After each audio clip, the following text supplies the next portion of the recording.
साल 2021 में अंत के दिनों का परमेश्वर का सुसमाचार स्वीकारने के तुरंत बाद मैं सुसमाचार फैलाने लगा।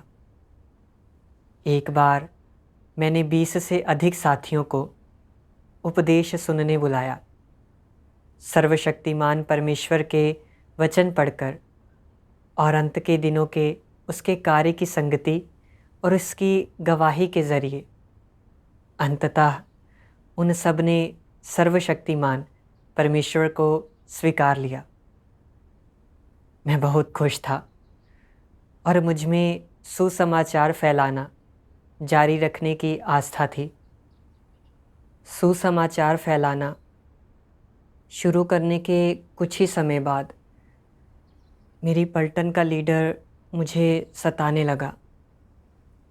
उसने कहा, मैं परमेश्वर में अपनी आस्था में हद पार कर गया हूँ। और उसने सैन्य दस्ते के सामने यह बात कही, मैं तुम्हें तैयार करके दस्ते का लीडर बनाने की सोच रहा था, मगर अब तुम परमेश्वर में विश्वास करते हो और मेरी बात नहीं सुनते। तुम पछताओगे। आगे से तुम्हारे माँ बाप मर भी जाए तो मैं तुम्हें छुट्टी नहीं लेने दूंगा। पलटन लीडर की बातें सुनकर कुछ साथियों ने भी मेरी खिल्ली उड़ाई। सभी बुद्ध को मानते हैं, तुम परमेश्वर में विश्वास कर हमारी आस्था को ठेस पहुंचा रहे हो। इतने सारे लोगों के उपहास और अपमान का सामना करके मैं थोड़ा कमज़ोर महसूस करने लगा और फ़ौरन वहाँ से निकल गया। मैंने एक शांत जगह ढूंढी और घुटने टेक कर प्रार्थना की, परमेश्वर, पलटन लीडर ने मुझे फटकार कर बेइज्जत किया। साथियों ने मेरा मजाक उड़ाया। मैं बहुत कमज़ोर हूँ। मुझे आस्था और शक्ति दो। मुझे पता है मेरी परीक्षा ली जा रही है। मैं इसका असर खुद पर या अपने कर्तव्य पर पड़ने नहीं दे सकता। जल्द ही अग्रिम पंक्तियां लड़ाई में उतर गई और सैन्य दस्ते कमरों पर कड़ी नज़र रखने लगे। एक रात मैं नए विश्वासियों के सिंचन की तैयारी कर रहा था, मगर मुझे लगा इन दिनों हमारी सख्त निगरानी की जा रही है और अगर कोई छिपकर बाहर जाता तो उसे दंड दिया जाता, उसे डांटा पीटा जाता या बांधकर पूरी रात बाहर छोड़ दिया जाता। मुझे डर था कि पलटन लीडर को मेरे अक्सर बाहर जाने का पता चला तो वह यकीनन मुझे डांट पीट कर बेइज्जत करेगा। इसी डर से मैंने बाहर जाकर नए सदस्यों के सिंचन की हिम्मत नहीं की। मैंने अपने विचार अपने जोड़ीदार कार्टर को बताए। कार्टर ने कहा, तुम्हें अपनी प्रतिष्ठा की बहुत परवाह है। परमेश्वर ने हमारे लिए ऐसा परिवेश बनाया है ताकि हम देख सकें कि हम कैसे इसका अनुभव करते हैं और क्या कोई सबक सीख पाते हैं। तुम्हें परमेश्वर से और अधिक प्रार्थना और आत्मचिंतन करना चाहिए। अगर तुम अपने घमंड और आत्मसम्मान के चक्कर में दूसरों से खिल्ली ना झेल पाने के कारण अपना कर्तव्य त्याग देते हो तो यह कैसी समस्या है। अगर तुम गांव के उन नए विश्वासियों का सिंचन करने नहीं जाते हो तो क्या तुम अपने कर्तव्य को हल्के में लेकर गैर जिम्मेदार नहीं बन रहे हो। उसने मुझे परमेश्वर के वचनों का एक अंश भी भेजा। तुम परमेश्वर के आदेशों को कैसे लेते हो, यह अत्यंत महत्वपूर्ण है और यह एक बहुत ही गंभीर मामला है। परमेश्वर ने जो लोगों को सौंपा है, यदि तुम उसे पूरा नहीं कर सकते तो तुम उसकी उपस्थिति में जीने के योग्य नहीं हो और तुम्हें दंडित किया जाना चाहिए। यह पूरी तरह से स्वाभाविक और उचित है कि मनुष्यों को परमेश्वर द्वारा दिए जाने वाले सभी आदेश पूरे करने चाहिए। यह मनुष्य का सर्वोच्च दायित्व है और उतना ही महत्वपूर्ण है जितना उनका जीवन है। यदि तुम परमेश्वर के आदेशों को गंभीरता से नहीं लेते तो तुम उसके साथ सबसे कष्टदायक तरीके से विश्वासघात कर रहे हो।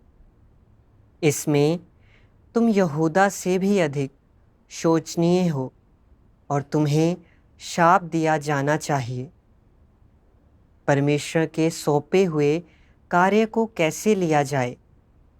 लोगों को इसकी पूरी समझ हासिल करनी चाहिए और उन्हें कम से कम यह समझना चाहिए कि वह मानव जाति को जो आदेश देता है वे परमेश्वर से मिले उत्कर्ष और विशेष कृपाएं हैं और वे सबसे शानदार चीज़ें हैं। अन्य सब कुछ छोड़ा जा सकता है, यहाँ तक कि अगर किसी को अपना जीवन भी बलिदान करना पड़े तो भी उसे परमेश्वर का आदेश पूरा करना चाहिए। परमेश्वर के वचनों का यह अंश पढ़कर मैं समझ गया कि अपना कर्तव्य निभाने के लिए खुद को जिम्मेदार ठहराने का रवैया बहुत महत्वपूर्ण है। परमेश्वर ने मुझे ऊपर उठाकर कर्तव्य निभाने का यह मौका दिया, इसलिए मुझे अपने कर्तव्य पर कायम रहकर उसे पूरा करने के लिए पूरा दमखम लगाना होगा। मैं एक सृजित प्राणी हूँ। मैंने परमेश्वर के बहुत से वचन खाए पिए हैं, उसके इरादों अपेक्षाओं को समझा है और अब थोड़ी कठिनाई सामने आते ही अपना कर्तव्य त्याग रहा हूँ। मैंने परमेश्वर को धोखा दिया है। मुझे उन आम लोगों का ख्याल आया जो कभी भी युद्ध का सामना कर सकते हैं, जो रोज़ घबराहट में जीते हैं। परमेश्वर ने मुझे इस परिवेश में डाला ताकि मैं बिना देरी किए इन लोगों में सुसमाचार फैला सकूं, इन नए विश्वासियों का ठीक से सिंचन कर सकूं, जिससे वे सच्चे मार्ग पर अपनी नींव डालकर उद्धार पा सकें और आपदा के बीच परमेश्वर का संरक्षण पा सकें। परमेश्वर मेरी वफादारी देखना चाहता है। उसे उम्मीद है कि मैं आस्था रखकर अपनी गवाही में अडिग रहूँगा। वह मुझे अपना कर्तव्य निभाते हुए पीछे हटते नहीं देखना चाहता, मगर मैं अपमान का सामना करके अडिग नहीं रह सका। मैंने अपना कर्तव्य हल्के में लेकर अपनी जिम्मेदारी नहीं ली। यह परमेश्वर से धोखा है, यहूदा से भी गंभीर धोखा, और मैं धिक्कारे जाने लायक हूँ। परमेश्वर के वचन पढ़कर मैंने समझा कि हालात जैसे भी हों, मुझे कितना भी कष्ट या अपमान सहना पड़े, भले ही मेरी जान चली जाए, मुझे परमेश्वर का सौंपा गया हर कार्य पूरा करना होगा। यही वो जिम्मेदारी और कर्तव्य है जो मुझे पूरा करना चाहिए। उसके बाद सुसमाचार फैलाने और नए विश्वासियों का सिंचन करने के लिए मैंने 2 भाइयों को साथ लिया। 1 महीने में 27 लोगों ने सुसमाचार को स्वीकारा और फिर उन्हें कलीसिया को सौंप दिया गया। मैं परमेश्वर के मार्गदर्शन का बहुत आभारी था। मैंने अपने दिल में शांति महसूस की। बाद में हमारे दस्तों की बदली हो गई और मुझे दूसरी जगह भेज दिया गया। कुछ नए विश्वासी नहीं जानते थे कि पलटन लीडर परमेश्वर के विश्वासियों को सताता है, तो उन्होंने उसे सुसमाचार सुनाने की कोशिश की। तब पलटन लीडर गांव वालों के बीच सुसमाचार फैलाने वाले का पता लगाने में जुट गया। मैं डर गया, क्या गांव वालों के बीच मेरे सुसमाचार फैलाने का पता चल जाएगा?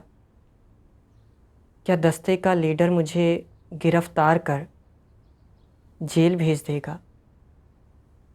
तब मुझे पक्के तौर पर कष्ट और अपमान झेलना होगा। बेहतर होगा कि मैं फिर से सुसमाचार फैलाना शुरू करने के लिए थोड़ा और इंतज़ार कर लूं। इस तरह मैं पकड़ा नहीं जाऊंगा। मैं फिर से अपमान नहीं झेलना चाहता। इसलिए मैं सुसमाचार फैलाने 3 दिन बाहर नहीं निकला। भले ही मैं हर रात ऑनलाइन सभाओं में हिस्सा लेता था, पर अंदर से खाली महसूस करता था। मैंने कर्तव्य निभाने में पहले की तरह सहज महसूस नहीं किया। बाद में एक बहन ने मेरी मनोदशा भांपकर परमेश्वर के वचनों का एक अंश मुझे भेजा। तुम लोगों को लगता है कि तुम्हारे अंदर मेरे प्रति बहुत ईमानदारी और निष्ठा है। तुम लोग सोचते हो कि तुम बहुत ही रहमदिल, बहुत ही करुणामय हो और तुमने मेरे प्रति बहुत समर्पण किया है। तुम लोग सोचते हो कि तुम लोगों ने मेरे लिए पर्याप्त से अधिक किया है, लेकिन क्या तुम लोगों ने कभी इसे अपने कामों से मिलाकर देखा है? मैं कहता हूँ, तुम लोग बहुत ही घमंडी, बहुत ही लालची, बहुत ही लापरवाह हो और जिन चालबाजियों से तुम मुझे मूर्ख बनाते हो वे बहुत शातिर हैं और तुम्हारे इरादे और तरीके बहुत घृणित हैं। तुम लोगों की वफ़ादारी बहुत ही थोड़ी है, तुम्हारी ईमानदारी बहुत ही कम है और तुम्हारी अंतरात्मा तो और अधिक क्षुद्र है। जब तुम अपना कर्तव्य निभाते हो तब तुम अपने हितों, अपनी व्यक्तिगत सुरक्षा, अपने परिवार के सदस्यों के बारे में ही सोच रहे होते हो। तुमने कब मेरे लिए क्या किया है? तुमने कब मेरे बारे में सोचा है? तुमने कब अपने आप को हर कीमत पर मेरे लिए और मेरे कार्य के लिए समर्पित किया है? मेरे साथ तुम्हारी अनुकूलता का प्रमाण कहाँ है? मेरे साथ तुम्हारी वफ़ादारी की वास्तविकता कहाँ है? मेरे प्रति तुम्हारे समर्पण की वास्तविकता कहाँ है? मैंने परमेश्वर के वचन पढ़कर आत्मचिंतन किया। पहले मुझे लगता था कि मैं परमेश्वर के प्रति समर्पित होकर खुद को खपा रहा हूँ। परमेश्वर में विश्वास शुरू करने के बाद मैंने अग्रिम मोर्चे पर रहकर भी हमेशा सुसमाचार फैलाया। एक बार मैं नए विश्वासियों का सिंचन कर लौट रहा था। तो मेरे कमांडर ने दुश्मन समझकर मुझ पर बंदूक तान ली थी। सौभाग्य से एक भाई ने मुझे फ़ौरन पहचान लिया, तो उसने बंदूक का घोड़ा नहीं दबाया। मुझे लगता था कि इस तरह से सुसमाचार फैलाकर, परमेश्वर के लिए खुद को खपाकर, काफ़ी कष्ट सहकर और कुछ लोगों को हासिल कर, मैं पहले से ही परमेश्वर के प्रति वफ़ादार था और वह मुझसे संतुष्ट होगा। मगर असल में मैं बिल्कुल वफ़ादार नहीं था। अपना कर्तव्य निभाते हुए मैं सबसे पहले अपनी प्रतिष्ठा और हितों की सोचता था। मुझे डर था कि पलटन लीडर ने मुझे बाहर जाकर सुसमाचार फैलाते पकड़ लिया तो डांट पीट कर बेइज्जत करेगा। मुझे अपमान का डर था, इसलिए मैंने कर्तव्य निभाना बंद कर ना सुसमाचार फैलाया, ना नए विश्वासियों का सिंचन किया। पलटन लीडर गांव वालों के बीच सुसमाचार फैलाने वाले का पता लगाने में जुटा था। मुझे डर था कहीं उसे इसमें मेरा हाथ होने का पता ना चल जाए और वह मुझे गिरफ्तार करके जेल ना भेज दे। इसलिए मैंने कर्तव्य निभाना फिर बंद कर दिया। बार बार ऐसे हालात का सामना करते हुए मैंने बस अपनी प्रतिष्ठा की परवाह की। जब कभी मेरी प्रतिष्ठा या मेरे अपमान की बात आती तो मैं अपने कर्तव्य को किनारे कर इसे निभाना बंद कर देता। मैंने देखा कि भले ही मैं परमेश्वर के लिए खपने को तैयार था, लेकिन जब भी अपने हितों की बात आती तो मैं खुद को बचाने की सोचता था और कलीसिया के कार्य की रक्षा बिल्कुल नहीं करता था। मैं अपने कर्तव्य निर्वहन में जिम्मेदार नहीं था। मुझ में अंतरात्मा या विवेक भी नहीं था। अब मैंने पहचान लिया कि मैं परमेश्वर के प्रति वफादार नहीं था, उतना ईमानदार नहीं था। मैं बहुत स्वार्थी और नीच था। तब मैंने परमेश्वर के वचनों का एक अंश पढ़ा जिससे मुझे काफ़ी प्रेरणा मिली। सुसमाचार फैलाना हर किसी की जिम्मेदारी और दायित्व है। किसी भी समय, चाहे हम जो कुछ भी सुने या जो कुछ भी देखें या चाहे जिस भी प्रकार के व्यवहार का सामना करें, हमें सुसमाचार फैलाने का यह दायित्व हमेशा निभाना चाहिए। नकारात्मकता या दुर्बलता के कारण किसी भी परिस्थिति में हम इस कर्तव्य को तिलांजलि नहीं दे सकते। सुसमाचार फैलाने के कर्तव्य का निर्वहन सुचारू और आसान नहीं होता, अपितु खतरों से भरा होता है। जब तुम लोग सुसमाचार का प्रसार करोगे, तब तुम्हारा सामना देवदूतों या दूसरे ग्रहों के प्राणियों या रोबोटों से नहीं होगा। तुम लोगों का सामना केवल दुष्ट और भ्रष्ट मनुष्यों, जीवित दानवों, जानवरों से होगा। वे सब मनुष्य हैं जो इस बुरे स्थान पर, इस बुरे संसार में रहते हैं, जिन्हें शैतान ने गहराई तक भ्रष्ट कर दिया है और जो परमेश्वर का विरोध करते हैं। इसलिए सुसमाचार के प्रसार की प्रक्रिया में निश्चित रूप से सभी प्रकार के खतरे हैं। क्षुद्र लांछनों, उपहासों और गलतफहमियों की तो बात छोड़ ही दें, जो सामान्य घटनाएं हैं। यदि तुम सुसमाचार फैलाने को सचमुच अपनी जिम्मेदारी, उत्तरदायित्व और कर्तव्य मानते हो तो तुम इन चीज़ों पर सही ढंग से ध्यान दे पाओगे और इन्हें सही ढंग से संभाल भी पाओगे। तुम अपनी जिम्मेदारी और अपने दायित्व को तिलांजलि नहीं दोगे और न ही इन चीज़ों के कारण तुम सुसमाचार फैलाने और परमेश्वर की गवाही देने के अपने मूल मंतव्य से भटकोगे और तुम कभी इस जिम्मेदारी को अलग नहीं रखोगे, क्योंकि यह तुम्हारा कर्तव्य है। इस कर्तव्य को कैसे समझना चाहिए? यह मानव जीवन का मूल्य और मुख्य दायित्व है। अंत के दिनों में परमेश्वर के कार्य का शुभ समाचार और परमेश्वर के कार्य का सुसमाचार फैलाना मानव जीवन का मूल्य है।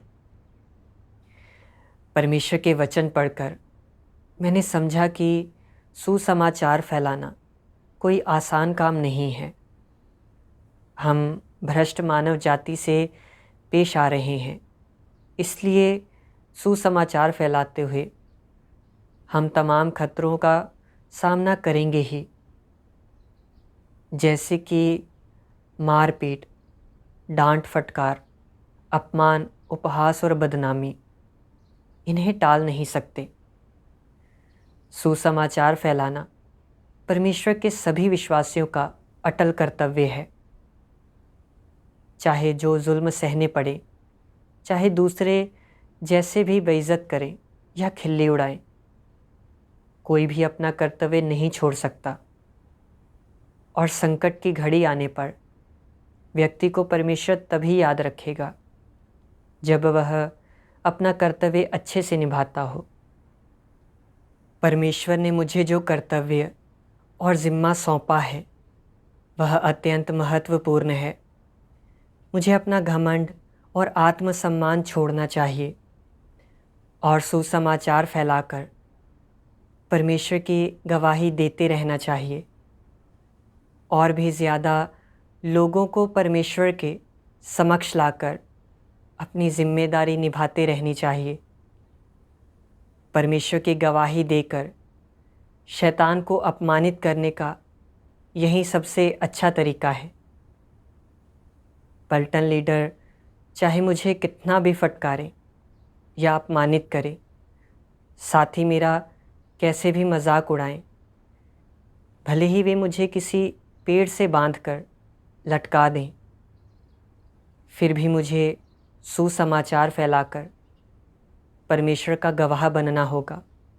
बाद में हमारे दस्ते की फिर दूसरी जगह बदली हो गई और मेरे पास बाहर जाकर सुसमाचार फैलाने का रास्ता नहीं बचा।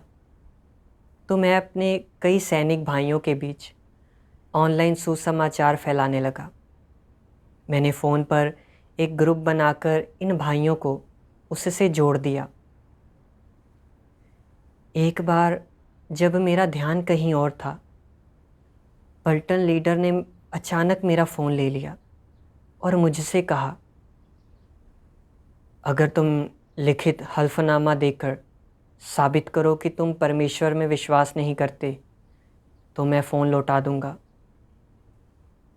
मैंने कहा, जब मैंने कुछ भी गलत नहीं किया तो आपने मेरा फ़ोन क्यों जब्त किया? पलटन लीडर ने कहा, तुम परमेश्वर में अपनी आस्था में बहुत आगे बढ़ चुके हो। वहाँ लोगों की आस्था उनकी पार्टी में है। परमेश्वर में विश्वास करना गैर कानूनी है। यह कहते हुए उसने एक फावड़ा उठाकर मुझे मारा। अगले दिन पलटन लीडर को मेरे फ़ोन में भाइयों और मेरे बीच की बातचीत का ब्यौरा मिल गया। परमेश्वर के वचन, कलीसिया की फिल्में और वीडियो भी उसके हाथ लग गए। उसने मुख्यालय में अपने वरिष्ठों को इसकी रिपोर्ट कर दी। कमांडर ने मुझसे पूछा, तुमने सर्वशक्तिमान परमेश्वर को कहाँ स्वीकारा? कलीसिया में तुम्हारा ओहदा क्या है? तुमने किसके साथ सुसमाचार साझा किया है? हमारे दस्ते में कितने विश्वासी हैं? उसके सवाल सुनकर मैं डर गया और थोड़ा सा कांपने लगा। मैंने सोचा, अगर मैंने सच बताया तो यहूदा की तरह परमेश्वर को धोखा दूंगा। अगर नहीं बताया तो कमांडर और दूसरे लोग इन भाइयों से पूछने जाएंगे कि उन्हें किसने सुसमाचार सुनाया। और अगर उन्होंने मेरा नाम ले लिया तो मेरी किस्मत और ख़राब होनी तय है। मैं मन ही मन परमेश्वर से बार बार प्रार्थना करता रहा, अपनी गवाही में अडिग रहने के लिए मुझे रास्ता दिखाने और हिम्मत देने की विनती की, ताकि चाहे कितना भी अपमान या कष्ट सहना पड़े, मैं अपने भाई बहनों को धोखा देकर यहूदा ना बनूं। और फिर मैंने कहा,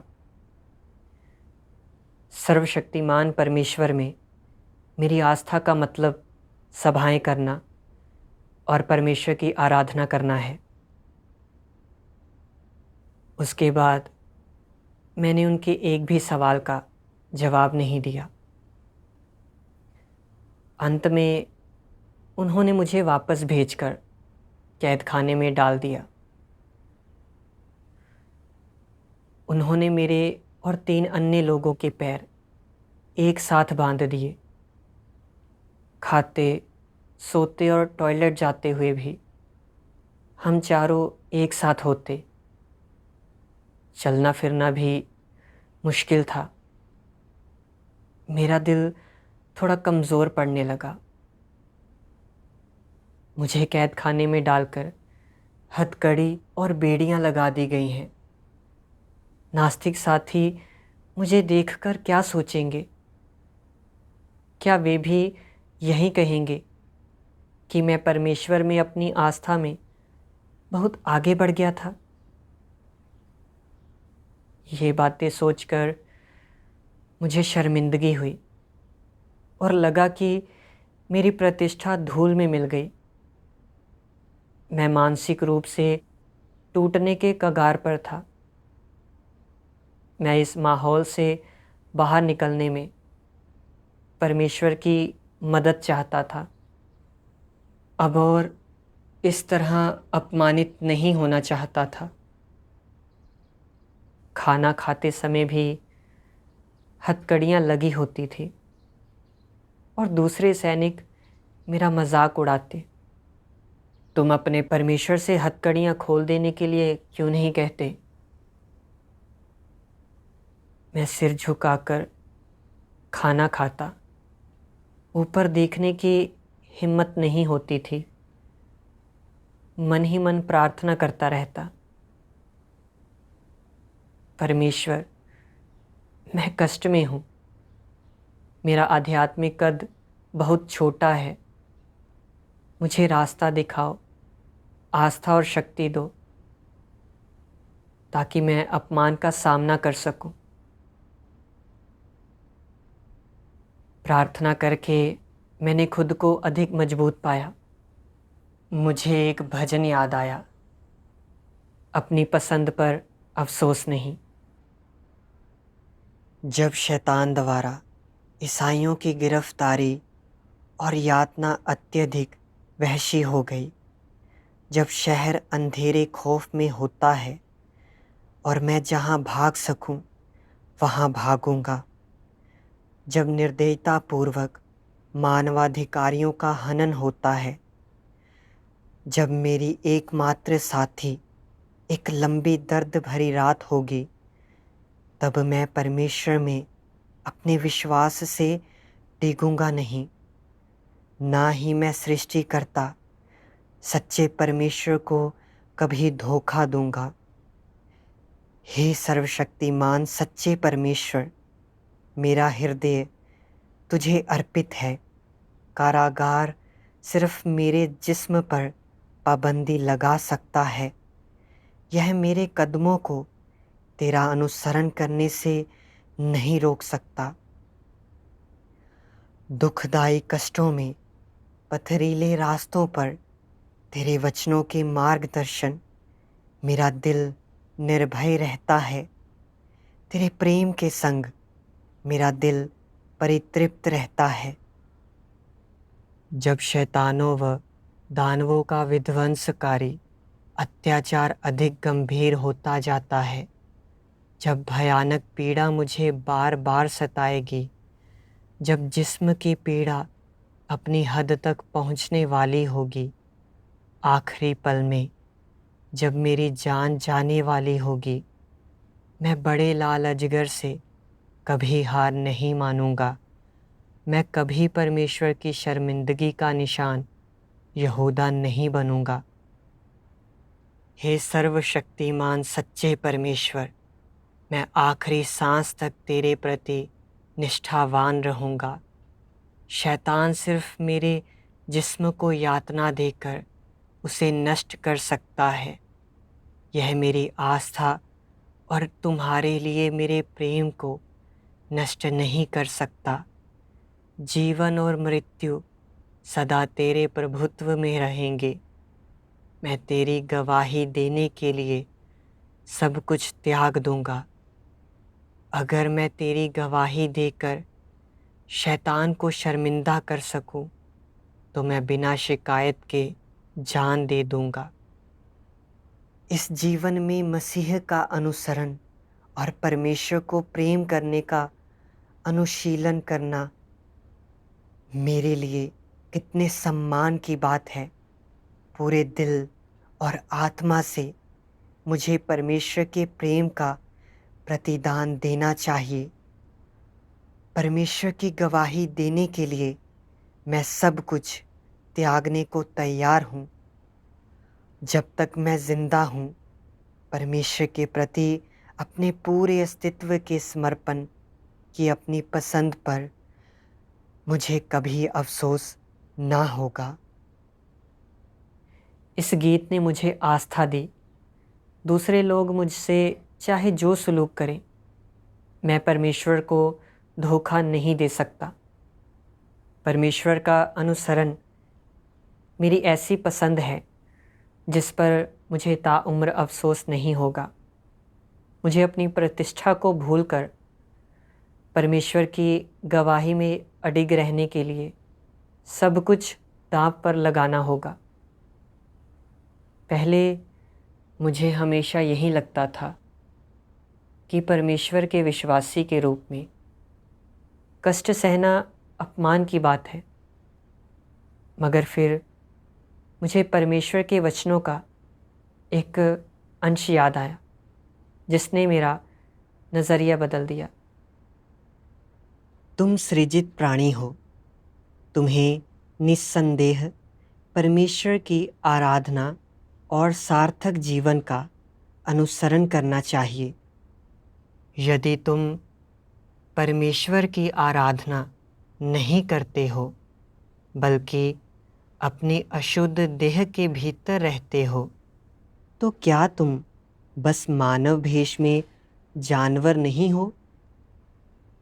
क्योंकि तुम मानव प्राणी हो, इसलिए तुम्हें स्वयं को परमेश्वर के लिए खपाना और सारे कष्ट सहने चाहिए। आज तुम्हें जो थोड़ा सा कष्ट दिया जाता है, वह तुम्हें प्रसन्नतापूर्वक और दृढ़तापूर्वक स्वीकार करना चाहिए और अय्यूब तथा पतरस के समान सार्थक जीवन जीना चाहिए। इस संसार में मनुष्य शैतान का भेष धारण करता है, शैतान का दिया भोजन खाता है और शैतान के अंगूठे के नीचे कार्य और सेवा करता है। उसकी गंदगी में पूरी तरह रौंदा जाता है। यदि तुम जीवन का अर्थ नहीं समझते हो या सच्चा मार्ग प्राप्त नहीं करते हो, तो इस तरह जीने का क्या महत्व है? तुम सब वे लोग हो जो सही मार्ग का अनुसरण करते हो, जो सुधार की खोज करते हो। तुम सब वे लोग हो जो बड़े लाल अजगर के देश में ऊपर उठते हो, जिन्हें परमेश्वर धार्मिक कहता है। क्या यह सबसे सार्थक जीवन नहीं है? परमेश्वर के वचनों से मैंने समझा कि जिन दानवों ने ईसाइयों को गिरफ्तार करके सताया, वे परमेश्वर के शत्रु थे और तानाशाह सरकारें लोगों को परमेश्वर में विश्वास और उसका अनुसरण करने नहीं देती थी। उन्हें सिर्फ बुद्ध और प्रेसिडेंट की आराधना करने और यूनाइटेड वा स्टेट पार्टी में विश्वास करने देती थी। उन्होंने लोगों को अपने 2 हाथों पर भरोसा कर अच्छा भविष्य गढ़ना सिखाया। पढ़ाई और कमाई कर अपनी किस्मत बदलना सिखाया। ऐसी जगह परमेश्वर का सुसमाचार फैलाने से कष्ट और बाधाएं तो आएंगी ही। यहाँ परमेश्वर में विश्वास करने और सुसमाचार फैलाने वालों को कष्ट, उपहास, मारपीट, फटकार और कैद का सामना करना ही होगा। मगर यह कष्ट धार्मिकता के लिए है। यह पीड़ा सार्थक है। अगर मैं यातना, उपहास और अपमान सहकर यह सोचूं कि मेरी इज्जत चली गई और मैं किसी से नज़र नहीं मिला सकता, तो चीज़ों को लेकर मेरा दृष्टिकोण सही नहीं है। मैं एक सृजित प्राणी हूँ और परमेश्वर में विश्वास और उसकी आराधना पूरी तरह स्वाभाविक और उचित है। सुसमाचार फैलाना और परमेश्वर की गवाही देना सृष्टिकर्ता द्वारा हमें दिया गया मकसद और जिम्मेदारी है, और यह पूरी मानव जाति में सबसे सही चीज़ भी है। सुसमाचार फैलाते हुए जुल्म सहना अपमान की बात नहीं है। यह धार्मिकता के लिए जुल्म सहना है। यह अयूब और पतरस जैसा ही है। जब अयूब ने परीक्षणों का सामना किया, लुटेरों ने उसकी पारिवारिक संपत्ति लूट ली, उसके बच्चे मारे गए, उसका पूरा बदन फोड़ों से भर गया। नास्तिकों ने मजाक उड़ाया कि उसने नकली परमेश्वर में विश्वास किया। उसकी पत्नी ने भी उसे परमेश्वर को छोड़कर मर जाने की बात कही, पर वह परमेश्वर से प्रार्थना करता रहा, उसका नाम जपता रहा और उसके लिए गवाही में अडिग खड़ा रहा। पतरस को भी सुसमाचार फैलाने पर जुल्म सहने पड़े। अंत में उसे क्रूस पर कील ठोककर उल्टा लटका दिया गया। मगर उसने इसे अपमान की बात नहीं माना। इसके उलट उसने सोचा कि वह भ्रष्ट मानव जाति का हिस्सा है और वह प्रभु यीशु की तरह क्रूस पर चढ़ाए जाने लायक नहीं है। इसलिए उसने परमेश्वर की ज़ोरदार और स्पष्ट गवाही देने के लिए क्रूस पर उल्टा लटकना पसंद किया। उनके जीवन सर्वाधिक सार्थक थे। परमेश्वर द्वारा धार्मिक कहलाया जाना सबसे बड़ा सम्मान है। मैं परमेश्वर का इरादा भी समझ गया। मैं अपनी प्रतिष्ठा की बहुत अधिक फिक्र कर अपमान के डर से अपना कर्तव्य निभाने की हिम्मत नहीं करता था। मेरे लिए इस तरह का माहौल बनाकर परमेश्वर यह मौका दे रहा था कि मैं अपने भ्रष्ट स्वभाव और इस माहौल में चीज़ों पर अपने गलत नज़रिए को पहचानूं और इनका समाधान करूं। इसका उद्देश्य मुझे पूर्ण बनाना और बचाना था। इससे मैंने यह भी जाना कि वह लोगों की सरकार दानवी थी जो सत्य से घृणा और परमेश्वर का प्रतिरोध करती थी, और वे मुझे कितना भी सताते या रोकते, मैं उनके आगे नहीं झुक सकता था। परमेश्वर इस संसार और मानव जाति का नियंता है। मेरी किस्मत उसके हाथों में है। किसी भी देश की सरकार मेरी किस्मत या मेरा भविष्य नहीं बदल सकती। मुझे चिंता करने की ज़रूरत नहीं। चाहे कितना भी कठिन हो, मैं हमेशा परमेश्वर का अनुसरण करूँगा और उसके लिए गवाही में अडिग खड़ा रहूँगा। यह पहचान हो जाने पर मुझे लगा कि परमेश्वर में विश्वास करना और इतना कष्ट सहना सार्थक है। अब मैं दूसरे लोगों के उपहास और अपमान सहने से नहीं डरता था। खाना खाने जाते समय दूसरों को देखकर शर्मिंदगी नहीं होती थी। मैं अक्सर परमेश्वर से प्रार्थना करता, लगता वह मेरे साथ ही है, और हर दिन पिछले दिन के मुकाबले अधिक खुश रहता।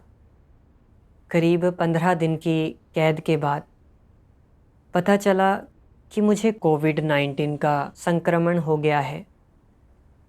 तो उन्होंने मुझे क्वारंटाइन करके ब्रिगेड मुख्यालय भेज दिया। मुख्यालय जाने के रास्ते में उन्होंने मेरे साथ एक हत्यारे से भी बुरा बर्ताव किया। उन्होंने मेरे पैरों में 3 बेड़ियां डाल दी। पलटन लीडर और दूसरों ने मेरा मजाक उड़ाया। तुम तो परमेश्वर में विश्वास करते थे, है ना? तुम्हें कोविड-19 कैसे हो गया?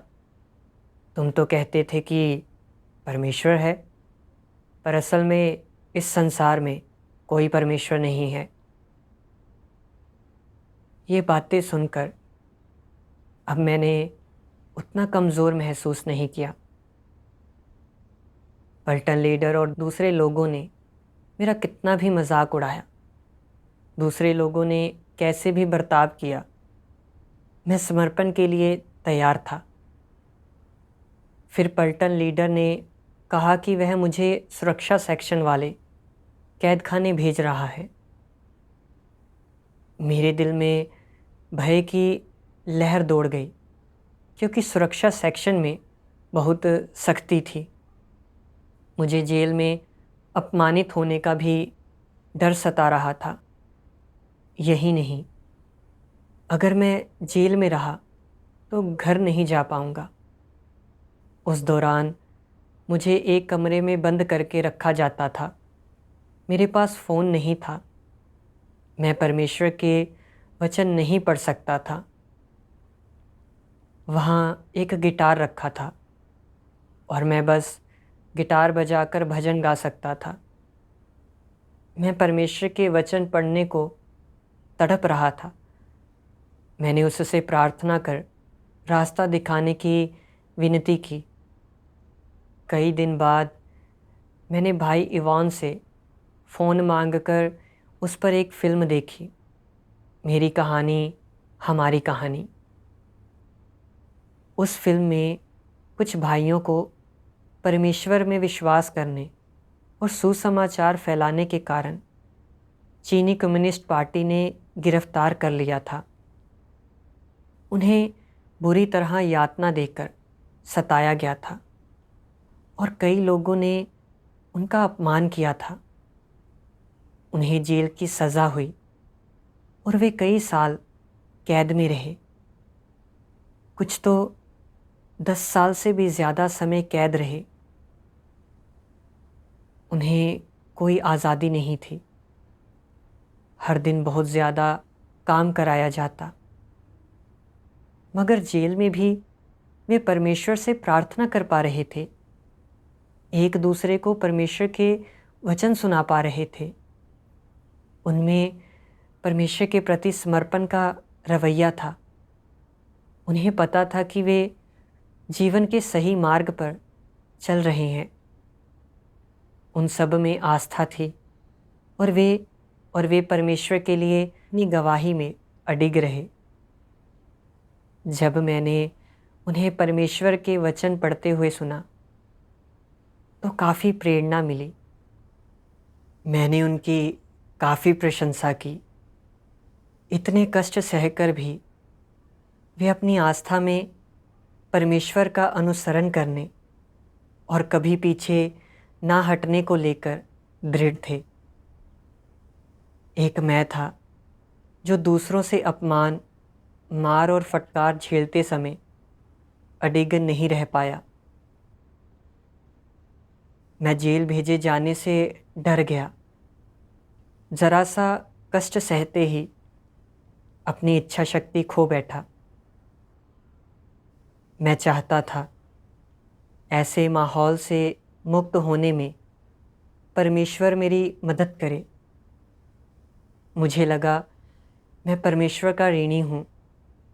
मुझे उम्मीद थी परमेश्वर मुझे एक और मौका देगा।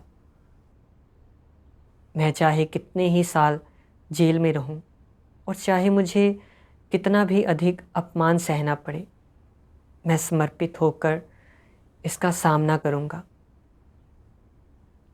10 दिन से अधिक क्वारंटाइन रहने के बाद अग्रिम मोर्चे से लौटे सैनिकों के लिए 1 महीने की छुट्टी लेने का समय आया। मुझे जरा भी उम्मीद नहीं थी कि आर्मी मुझे भी यह छुट्टी लेने देगी। एक नास्तिक साथी ने कहा, देखो, एडेन ने गलती की और अब वह श्रम सुधार घर में है, मगर लगता है उसे हमसे भी पहले छुट्टी मिल गई। मैं परमेश्वर का बहुत आभारी था। मैंने सोचा था मुझे कई साल जेल में बंद रहना पड़ेगा। यह उम्मीद नहीं थी कि मुझे छुट्टी मिलेगी और मैं घर लौट सकूंगा। मुझे परमेश्वर का अद्भुत कर्म दिखा, उसकी सर्वशक्तिमत्ता दिखी, शासन दिखा। जेल से छूटने से पहले कमांडर ने कहा कि मैं घर जाकर सुसमाचार ना फैलाऊं। मैंने सोचा, जब मैं सेना में सुसमाचार फैलाता था तो तुम मुझे रोकते पीटते थे। अब मैं घर जा रहा हूँ। मेरे पास परमेश्वर की गवाही देने का इतना अच्छा अवसर है, मैं कैसे चूक सकता हूँ। मैं अपनी सारी ऊर्जा सुसमाचार फैलाने में लगाने जा रहा हूँ। मैं तुम्हारी एक बात भी नहीं मानने वाला। घर जाकर मैं भाई बहनों को इकट्ठा करके एक गांव में जाकर सुसमाचार फैलाने की तैयारी में लग गया। उस समय 6 लोगों ने अंत के दिनों का परमेश्वर का कार्य स्वीकारा। 10 दिन के बाद मैं आर्मी में लौटा तो पलटन लीडर ने मुझे एक चेक पॉइंट पर गार्ड बनकर खड़े रहने के लिए भेज दिया। मैं परमेश्वर का बहुत आभारी था। पहले मैं सेना में बहुत व्यस्त रहता था। मेरे पास सुसमाचार फैलाने के लिए अधिक समय नहीं होता था। इस भूमिका में आकर अब मैं उतना व्यस्त नहीं रहा। मेरे पास सुसमाचार फैलाने के लिए अधिक समय था। आर्मी का अत्याचार भले ही कभी ना रुका हो, मगर मैंने सुसमाचार फैलाने और परमेश्वर के लिए गवाही देने में दृढ़ता दिखाई और अधिक लोगों को परमेश्वर का उद्धार पाने के लिए उसके समक्ष लेकर आया। सुसमाचार फैलाने के दौरान भले ही मैंने थोड़ा कष्ट सहा, मारपीट, अपमान और फटकार का सामना किया, कैद खाने में भी डाला गया, मगर मैंने अपनी भ्रष्टता और खामी देखी और परमेश्वर का प्रेम देखा। हालात चाहे जैसे भी रहे हों, हर बार परमेश्वर के वचनों ने मुझे रास्ता दिखाया, मुझे अपना घमंड और प्रतिष्ठा भुलाकर आस्था और शक्ति बनाए रखने दी। इन अनुभवों ने मुझे दिखाया कि सुसमाचार फैलाने के नाम पर पीड़ा और कष्ट सहना सार्थक है। परमेश्वर का अनुसरण करना, उसके लिए खुद को खपाना और अपना कर्तव्य निभाना ही सबसे सार्थक जीवन है।